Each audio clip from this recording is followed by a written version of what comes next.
Assalomu alaykum. Bu videomiz yana bitta eng dolzarb video bo'ladi. Chunki juda ko'p odam so'raydi.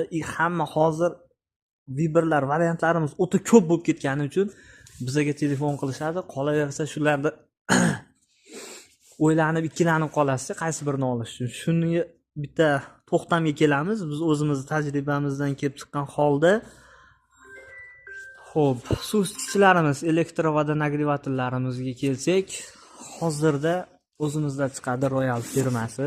Bu firmani to'g'risi menga hech qanaqa daxli yo'q. Prosta men bu reklama qilganim uchun pul ham berishmaydi menga.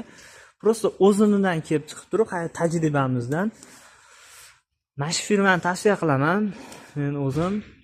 Chunki juda ko'p holatlarini ko'rdim. Eng uzog'i 6 yilgacha tozalanmaganlarini ham ko'rdim.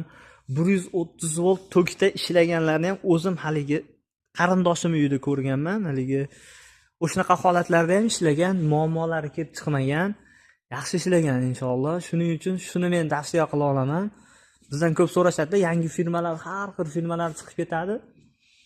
Shunga qaysi firmani olay deydi. Men shuni tavsiya qilib qolaman, Royal firmasini. Yaxshi firma. Keyin eng asosiysi hozirda hali buzilib qolsa, zapchasi qolgan firmalarnikidan to'g'risi istab topa olmaymiz. Bunda datchik, tent, termoregulatorlar hamma yo'g'i bor sotuvda.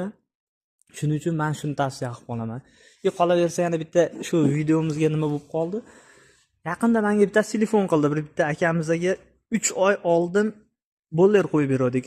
Suv stadion 80 litrlikdan tavsiya qilishgan edi magazindan olib. O'sha bollerimizni qo'yganimizda Xulaskor mana telefon qildi, 3 oy bo'ldi dedi. Orada tokimiz pasayib ketdi. Dedi, bitta tok pasayib o'ynagani hisobiga kuyib qopti. Shuning uchun o'zlaringga qarab tanlayverasizlar.